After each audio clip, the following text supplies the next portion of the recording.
Hey everybody, this is Tim of the University of Vinyl. I am back today with part 3, the final part of my Steely Dan vinyl guide.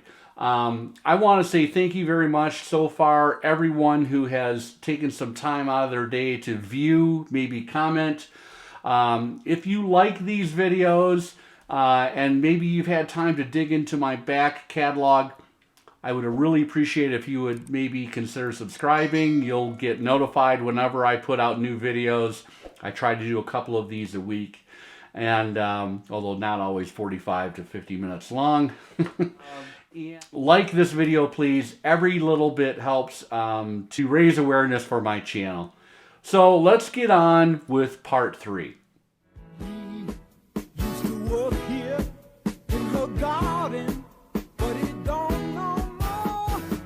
Where did we leave off? In June of 1981, Walter and Donald put out a press release saying that they were going on an indefinite hiatus as a group. Fagen, of course, went on 1 year later to release The Nightfly. Becker retreated to Hawaii, kind of got himself cleaned up, reportedly became a gentleman farmer, bought some land, actually built a studio in Hawaii on the island of Maui, farmed some avocados on his property, but eventually moved back into the music business, producing China Crisis and famously also Ricky Lee Jones. In 1982, MCA put out a second greatest hits collection called Gold. And I actually have MCA put out 2 versions of this collection. The first was the 2 original versions on vinyl, that is. The first was a standard issue on MCA, probably on the MCA label, looking like that with a full rainbow kind of across the actual label. I don't have the standard issue. What I have in my hand is called the audiophile edition. And on the back cover, it actually says that this has been digitally mastered, pressed with Teldec virgin vinyl. And it's a short set. I mean, there's only 9 songs on here. Hey 19, Green Earrings, Deacon Blues, Chain Lightning, FM, Black Cow, King of the World, and Babylon Sisters. The nice thing is there's absolutely zero overlap between this collection and the double LP Greatest Hits collection, which is great. And we get a couple songs from Gaucho from 1980, of course. We get the FM single from the FM soundtrack, and we do have the nice extended version here with Becker's guitar solo as the outro, not that other version which has got an edited version with the saxophone as the outro. I prefer Walter's guitar solo as the outro, that version. This thing sounds amazing. It is kind of expensive, this special audiophile MCA edition. And again, it came on that MCA label. They're just looking through Discogs. If I was going to get the standard issue, I would go for the Europlast pressing. That pressing has got EDP in the dead wax and an oval on side 1 and side 2, and it also has the master disc stamp and the Bob Ludwig stamp. I think that would probably sound fantastic. This thing rivals, I don't care if it was digitally remastered, this rivals the Greatest Hits 2 LP package as far as sound quality is concerned. This thing is really, really dynamic. Huge soundstage. Very, very bottom heavy, but balanced. And great separation of instruments too. I have absolutely zero complaints about this pressing. Let me read a little bit about, it came with a little inner that describes the transfer process. The three common audiophile technologies, digital, direct-to-disc, and half-speed mastering, are very different from one another. What's the gist of this I wanted to get to talk about? Digital involves a complex but more efficient, noise-free method of recording music on tape. Direct-to-disc does not involve the use of tape at all. And half-speed mastering comes after the recording process altogether. But despite their differences, all three offer a better sounding record. So it sounds like they've used all three of these processes to take the original analog tape and convert them to a digital remaster. In any event, there's that sheet talking about the whole process involved. And I think it's interesting that it was pressed with Teldec virgin vinyl. I'm assuming that's similar to the super vinyl compound that MoFi is using today for the super vinyl releases. Original masters transferred to digital format at Soundworks Digital Audio Video Recording Studios Limited, New York City, by Roger Nichols, with Daniel Lazarus and Wayne Yergelin assisting Nichols. If it was in Roger Nichols' hands, I trust it. And I'm trusting my ears on this as well. This is worth seeking out, but as I mentioned, it is a little pricey. I stumbled across this in the shop a couple years ago. Funnily enough, I don't see even the standard issue of this hardly ever. So it's kind of a weird anomaly, a second greatest hits package. Later on, they would reissue the thing on CD. They would include all of Fagen's soundtrack singles, 2 or 3 additional singles, and I think they included Here at the Western World on that expanded CD issue.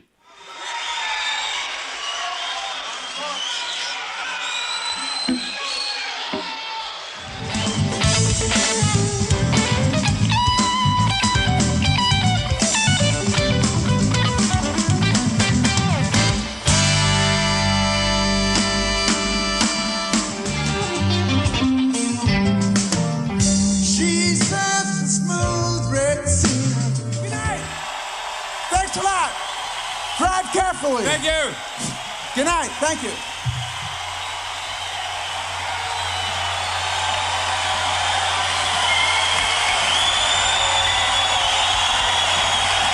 Let's fast forward to 1993.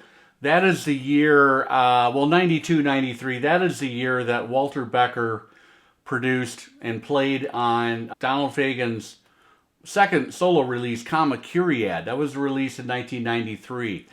And Fagen would also produce Becker's solo effort, 11 Tracks of Whack. The guys had been playing together again. They got back together during the New York Rock and Soul Review. Even informally before that, Fagen was playing at different Upper East Side and West Side New York clubs. And he was basically starting to open up, and he would play a couple Steely Dan songs. Eventually, they got Walter back up on stage with Donald, and then they did a short tour. Becker was involved in that tour as well. Also, Boz Scaggs was there, Michael McDonald, Phoebe Snow, and others. And it was kind of the beginnings of retooling Steely Dan. So in 1993, following the release of Kamakuriad, they decided to undertake a Steely Dan tour. They would go ahead and do another tour in 1994. They would do a third tour in 1996 called the Art Crimes Tour. And Steely Dan was back, at least touring for a change. Famously, there were interviews, back in 1993, 94. Oh, wow, why are you guys touring? And I thought you didn't like to tour, etc., etc. Both Becker and Fagen emphasized the fact that the technology had changed.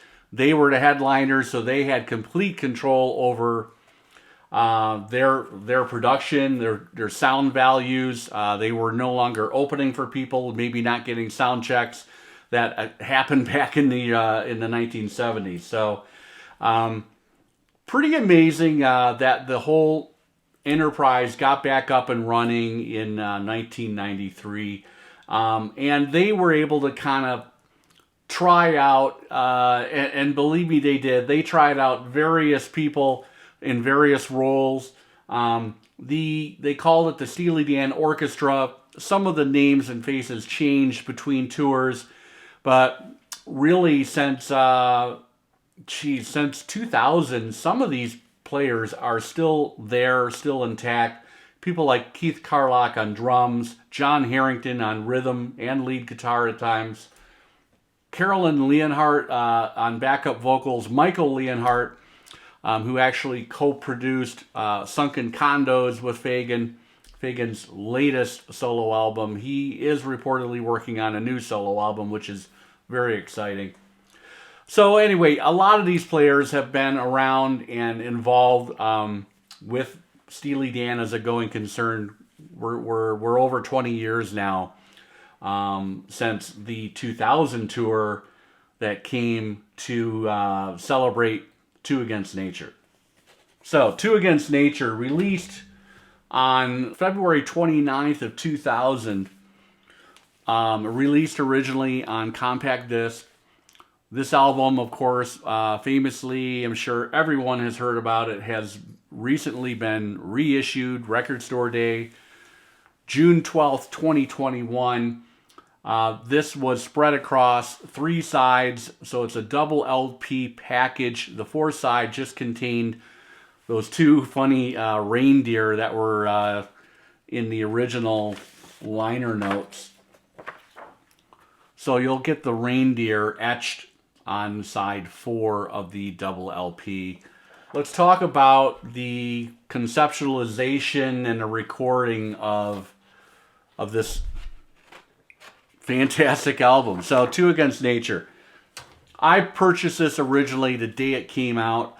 I had gotten fully back and interested in Steely Dan when the Citizen box set was released, and I think that was in 1993. And I also, probably to coincide, maybe it was to coincide with, the fact that they were going to be launching that tour. I don't remember the particulars on that. However, I also got very interested because I was interested in Donald Fagen's Kamakiriad release, which also came out in 1993. Following the Art Crimes tour in 1996, Donald and Walter, they had actually been working on new songs, new music, new grooves. They had played a couple versions of songs that would appear on Two Against Nature during that 1996 tour. And in interviews leading up to the release of this album, they both kind of stated they didn't want to become an oldies act, and they needed some fresh material to keep them interested and hopefully to keep the audience interested. Now, we all know you go to concerts these days and new material might fall on deaf ears. It could be a bathroom break for people who are less interested. But props to Donald and Walter for trying out new material before it was even released during that 96 tour. So this was recorded in fits and starts over a 3-year period, 1996 all the way up to 1999. It was recorded mainly in New York City at Sears Sounds and River Sounds, both now defunct studios. River Sounds, I believe Gary Katz was involved in River Sounds and may have been a partnership between Katz and Fagen. But in any event, most of this was recorded. It was recorded digitally, taking full advantage of the technology that was newly available compared to back in the 1970s into 1980, when these guys had recorded the last Steely Dan album. So they took full advantage. There were also some work that was done at Hyperbolic Studios. That's Walter's studio that he built in Hawaii. The actual vinyl package was mastered at Masterdisc by Scott Hull. Scott Hull has done a fantastic job with this. There are interviews back in the year 2000, in the spring of 2000, there's different recording magazines online where you can find this information, but Walter Becker clearly stated, yeah, we recorded this taking full advantage of all digital situations. However, they did do an analog copy or an analog version, an analog mix for vinyl, because he thought eventually they would get around to releasing this on vinyl. Remember, this was, the year 2000, the spring of 2000. We were at the height of the CD era when this was originally released. So I am making the assumption that they used that high quality analog mix version of this digital recording in the use of the release of this album that finally happened last year. Now, before I talk about the music, I guess it's a little bit important to mention that there were only 10,000 copies of this album released last year, supposedly 5,000 in the United States and the additional 5,000 worldwide. Because of that fact, this is currently trending. I bought this on Record Store Day, the first drop, I believe, last year, and I think it was $32. The median price for this album on Discogs right now is 80 some dollars. So absolutely incredible. This thing has kind of skyrocketed in value. I know there were a lot of people who, let's call them flippers, were sitting on this. They managed to get their hands on multiple copies. And I remember 2 weeks after Record Store Day, I was just checking. And yeah, this thing was, being sold for $50, $60. But here we are, not even a year later, and the median is already $80 for this. Incredible.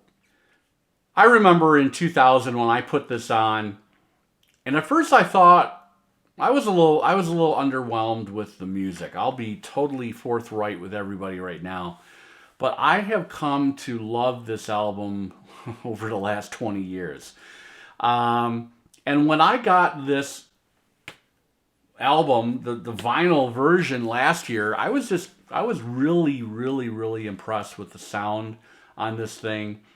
And I kind of rediscovered the album as well. So famously, Walter Becker played bass and guitar on most of these songs, and he and Donald did not employ any hotshot session guitarist for the album. Becker did all of the soloing, which I think is a great thing, because I think Walter Becker is a underappreciated lead guitar player. But if you listen to, let's talk about the most famous song on this album, of course, is Cousin Dupree.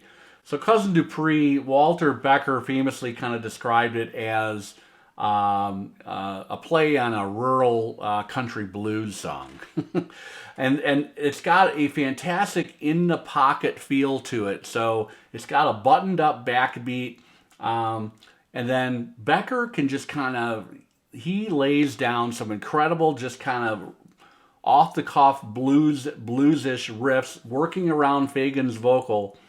But midway through that song, there is an extended solo. And Becker's style on this album, as far as lead guitar, is very, very economical. He, interviews at the time, said, this is not 1975 or 1978. We don't need a ton of notes and a lot of fancy stuff happening. We just need to serve the song, serve the lyrics, work around Donald. And that's exactly what Becker did on this album, and it sounds amazing. Now, he had John Harrington on rhythm guitar. I think Hugh McCracken played rhythm guitar on one song as well, but very interesting.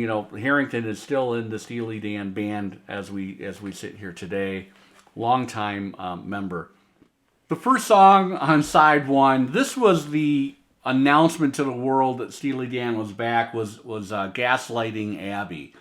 Now, first of all, We do have a set of full lyrics in here. It's a two-sided lyric sheet. Of course, we have some kind of semi-ironic, funky artwork on one side, but then thankfully we do have all of these lyrics, which is fantastic. It also lists all of the players on every track. So typical Steely Dan fashion through the years, they're sharing, their work with everyone. This has got some of the best lyrics of any Steely Dan album, in my opinion. I think Fagan was the chief songwriter of the pair. He would go with the first draft to Becker and bounce things off of Becker, and they might tune up different phrases and things. But there's some fantastic, sardonic, sarcastic, great lyrics on this thing. A lot of these songs, again, there are different characters that inhabit the song. Cousin Dupree, we've got a horny older gentleman, making a side eye at his younger cousin, and similar tales like that woven throughout this album. But I started to talk about Gaslight Abbey. Right off the bat, this thing is pure kind of post-funk. And you've got Becker kind of reeling off a nice little rhythm, guitar in the background. Sounds to me like a Strat. There's some fantastic separation going on as far as the recording quality. Tom Barney is on bass, and the great Ricky Lawson is playing drums on that song. Ricky Lawson lost him several years ago, unfortunately, too young.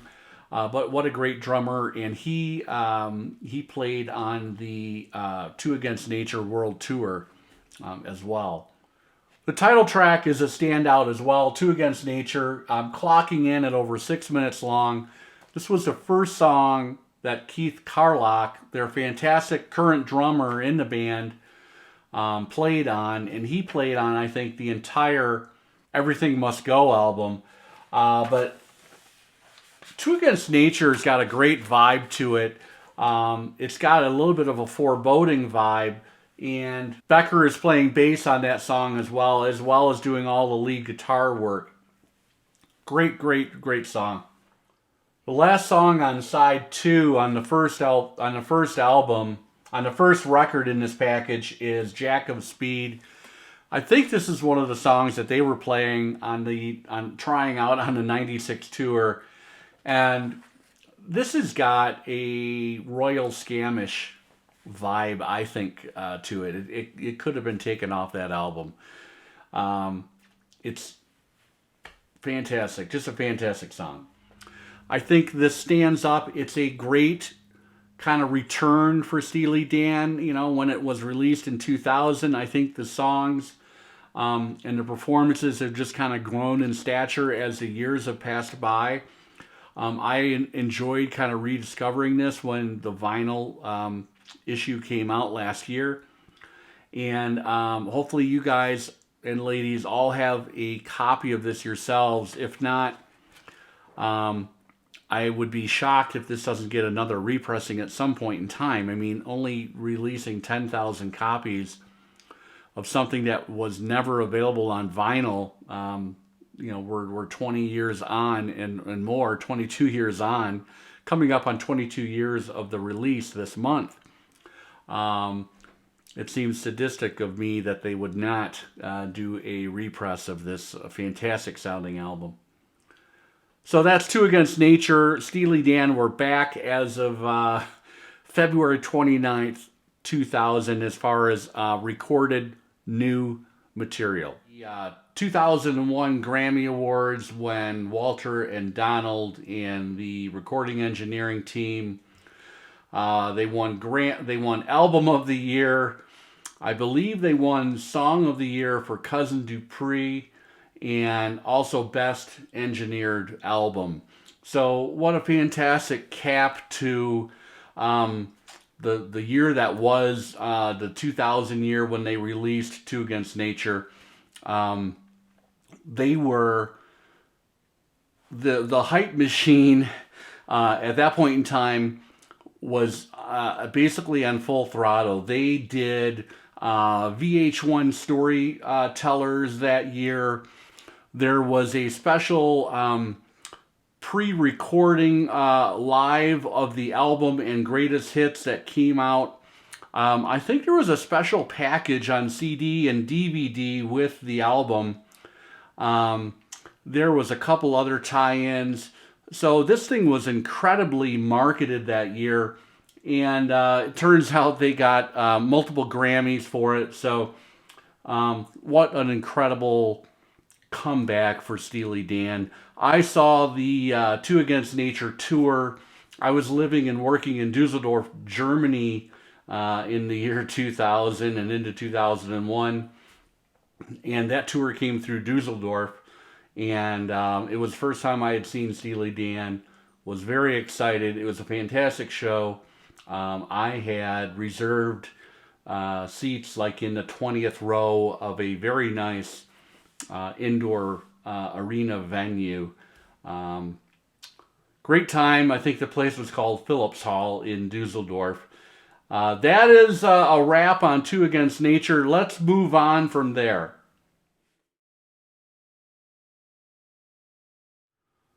In 2001, Walter and Donald were invited to participate in a Joni Mitchell tribute album. And they called up Elliot Shiner, one of their main engineers of late. Actually, Shiner had been working with Steely Dan since all the way back to the Royal Scam New York sessions. And they went into a different studio called Sear Sound in New York City, and they had an idea. You know, they had been touring now, just finished up a world tour for Two Against Nature, had assembled a fantastic group of musicians, and they wanted to try something out differently compared to the recording for Two Against Nature, which was an all-digital recording, lots of overdubbing. They wanted to do a live band recording and give that a shot and just kind of see how that would work. Of course, they used to do live band recordings back in the 70s all the time. That was not a new concept back in those days, but in the digital age, with the ease of Pro Tools and overdubs and punching in different parts, doing a live band performance and capturing the performance live in the studio was something new. So Elliot Shiner decided to kind of turn things up to 11 with Walter and Donald and said, hey, since we're doing this, let's record this this effort to analog tape. Let's go full analog on this and see what we think. So reportedly, they had a fantastic time working up one of Joni Mitchell's songs that apparently never saw the light of day. I think in doing some research, that Joni Mitchell tribute album actually came out in like 2007. So 6 years later, and there was no Steely Dan track included. However, what happened, that kind of set the wheels in motion as far as how they were going to record the next Steely Dan album, which of course was Everything Must Go. Everything Must Go was originally released in June of 2003. And so that came, let's think about the timeline here, that came 3 years and 4 months after the release of Two Against Nature back in February of 2000. Again, this record was released last year in June as part of Record Store Day Drop Number 1. This is a fantastic pressing. It's the first time we've had it on vinyl. I think there was an initial release in Germany when the album was released back in 2003, which is incredibly hard to find and very, very expensive according to Discogs. What we got here was a 180 gram beautiful album, pressed at Optimal in Germany, high quality 180 gram pressing, and this was cut by Chris Bellman at Bernie Grundman Mastering. It's a very nice, simple, plain black vinyl issue with a very subdued reprise black label. And while we're talking about the overall package, I love this artwork. This kind of harkens back to, it brings to mind something like Pretzel Logic. This is a classic Steely Dan album cover. Unfortunately, this was not a gatefold. We did get a, just like Two Against Nature, we got a one-page lyric sheet with all the information, all the players. And let's talk about a little bit more about the recording, and then I'll talk a little bit about the music. This is the insert with Walter and Donald looking dour, as sometimes they could, especially in PR photographs. But a kind of nice, subdued black and white shot of the guys. And of course, we get all of the credits and all of the lyrics and all of the players. So this album, again, was recorded. The basic tracks were mainly recorded live in Studio A at Sears Sound in New York City. Sears Sound is kind of a boutique recording studio in New York. They are known for their incredible variety and selection of vintage microphones, lots of Neumanns, etc. So gearheads and geeks like Walter and Donald were kind of drawn to this studio. The word got out. Also, it was a very nice room as far as the live room, Studio A. The first two songs that they recorded were Lunch with Gina and Things I Miss the Most. These were recorded back in August of 2001. And the final mixes were finished for the album in November of 2002. So we're talking about a 14-month timeline, which is unheard of for Steely Dan, especially if they were basically doing everything on tape. Now, the basic tracks were all laid down on tape. I did read and do some research that the horn parts, Walter Becker's guitar solos, again, he did all of the guitar solos on every single track that had a solo. Horns, guitars, some background vocals, of course, Fagen's lead vocals, all of those things were done separately and then kind of overdubbed in gradually. Now, there was a core band for basically getting your foundational tracks in order and recorded. That was Walter Becker on bass guitar, Keith Carlock on drums. So remember, Carlock had played drums on, I think, 1 or 2 tracks off of Two Against Nature. And Becker in particular fell in love with Carlock's jazz chops and just the ability to kind of mix it up as far as different styles were concerned, and an incredible steady backbeat that he is known for. Fagen and Ted Baker handled all of the keyboard parts between them, whether it was clavinet, Fender Rhodes, electric piano, Wurlitzer, etc. And then we had 2 different rhythm guitarists on the album, no strangers to Steely Dan. John Harrington, who is still in the current touring rendition of the band, and longtime kind of sideman friend to the band, Hugh McCracken. Becker and Carlock. One thing that I will say about this album in particular, it's got one of the most locked in grooves of any Steely Dan album.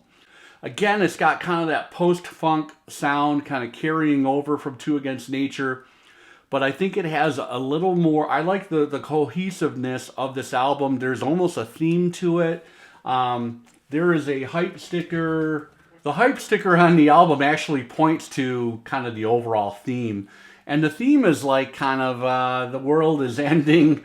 Things are coming to a close, recession, stuff like that. If the world is headed for a fall, as is foreseen here, it might as well go down in the most luscious live-tracked stereo civilization has ever achieved.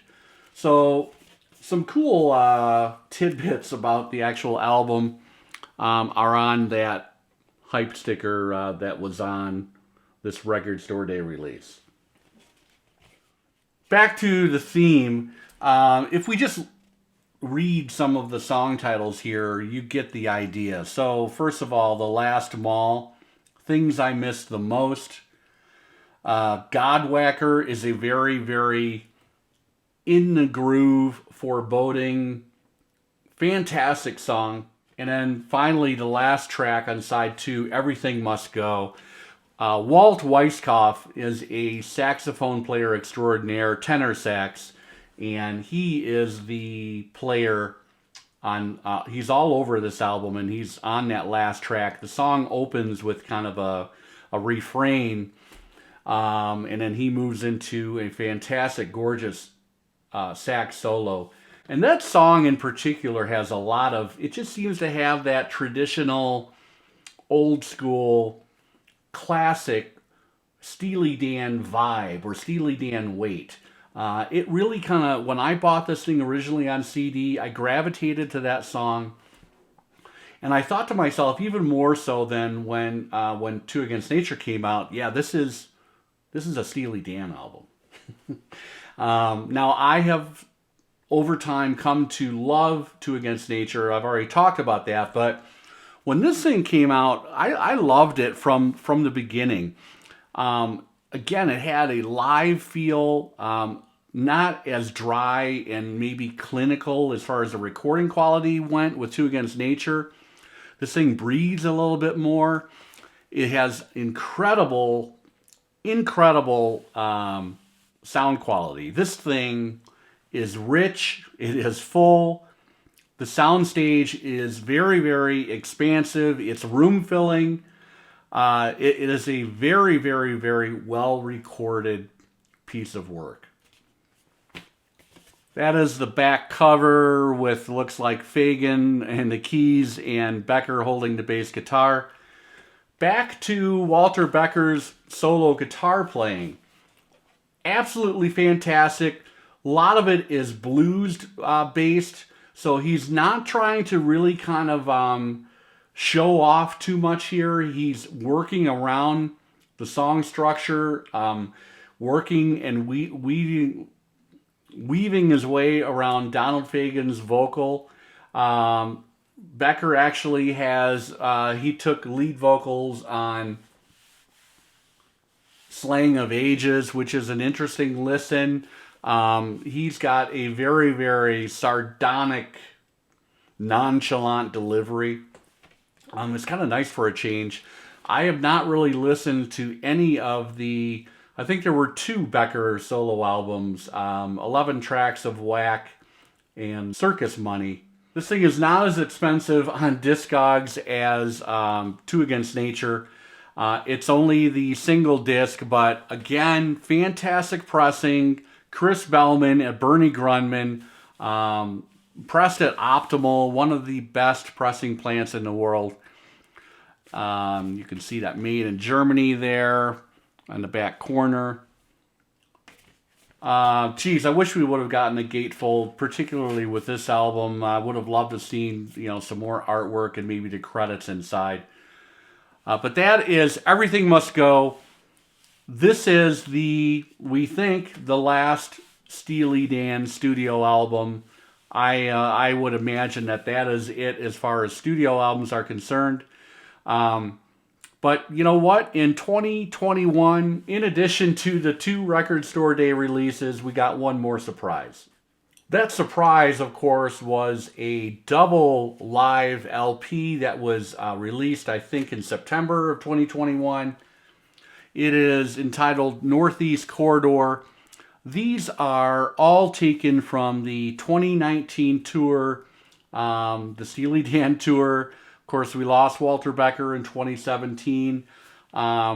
Very nice touch here, of course, on the back, as you would expect.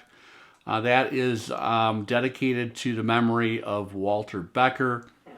And this is basically a greatest hits package, but it was recorded reportedly right from the soundboard. Fagen was in particularly strong, really good sounding voice on this tour in 2019. I have seen Steely Dan probably over 8 times, going all the way back to the year 2000.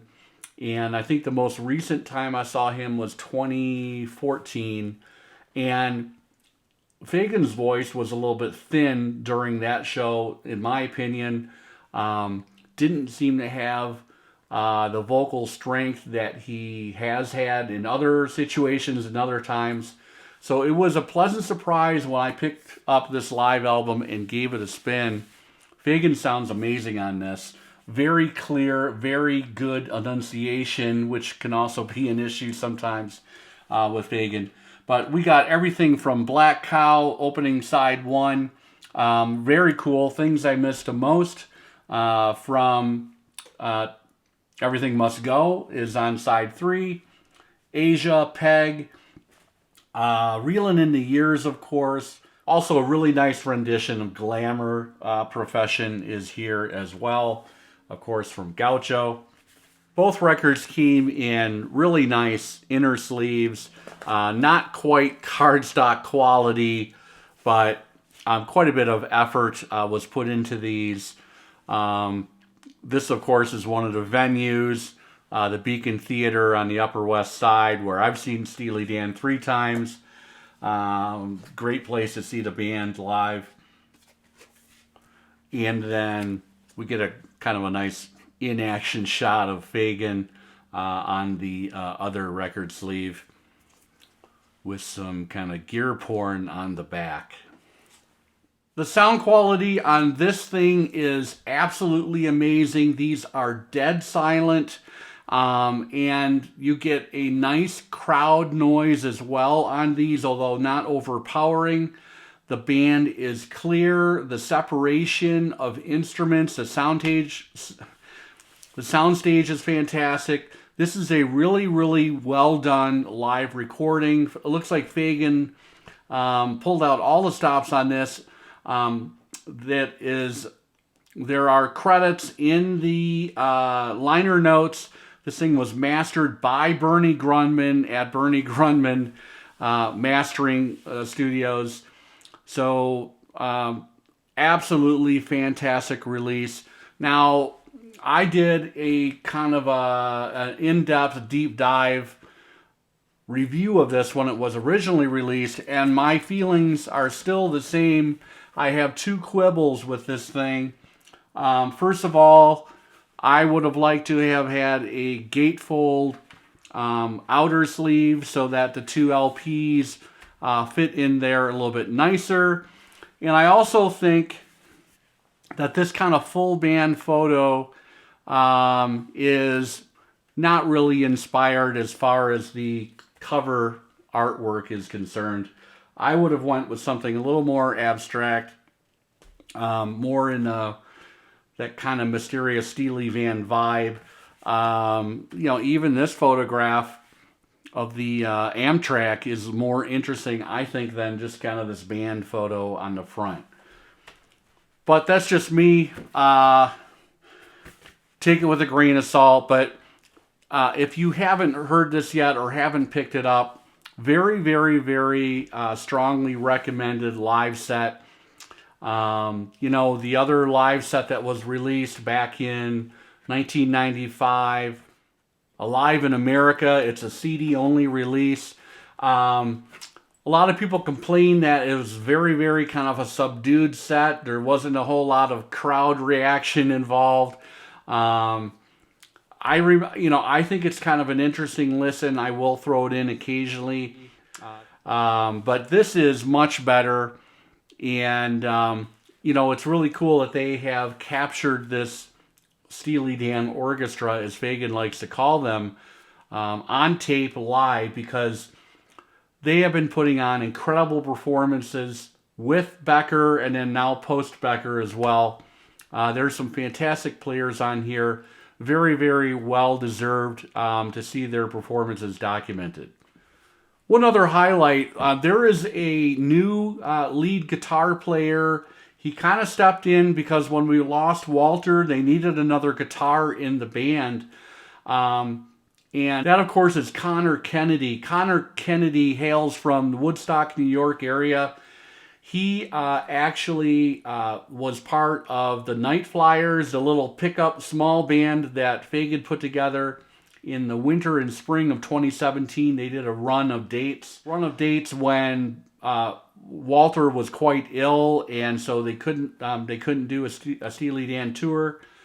And Connor Kennedy has stepped in, and he is a fantastic guitar player. Has some incredible lead solos with a little extra flair, but he's very true to the original compositions. But pretty cool guy, and he's a fun follow on Instagram as well. You can find him, Connor Kennedy, on Instagram. That is Northeast Corridor, the double live LP that was surprisingly released late last summer, 2021. Hey, we made it to the end. That is going to be a wrap on my very special Steely Dan vinyl guide in 3 parts, believe it or not. There's just too much history. There's too much to talk about with this incredible band. One of my favorite bands of all time. And I hope people find this useful. If you're new to the band, or if you had forgotten about some of those earlier albums and you wanted to scratch an itch and look for the best sounding pressings, hopefully I was helpful and I shed some useful light in all of these 3 different episodes on an incredible discography and an incredible legacy that this band is gonna live on forever. They will forever be known all the way back to the two personalities involved in creating this this incredible. First of all, I've said incredible way too much, but that is, I'm going to call it a day on this. This was a ton of fun to put together. You'll see that I have different shirts and different, I even got a haircut in between these 3 videos. But it was a joy to put together, and I look forward to maybe doing a couple more deeper dives on maybe a couple other bands sometime during this calendar year, 2022. But the next time you'll see me, I will put together something a little more shorter format, and we'll move forward with the year. I've got a very cool Denver record show that I'm going to be attending in a little over a week, and I'm going to try and get some good footage there, but you'll see me before that for sure. Thanks everybody for listening, for watching, for commenting. Again, my very first episode here of the Steely Dan Vinyl Guide, I mentioned interaction is fantastic. It's one of the main reasons why I'm in the vinyl community, why I bother to do vinyl videos, and I really appreciate all the comments. So we will see you soon, and take care.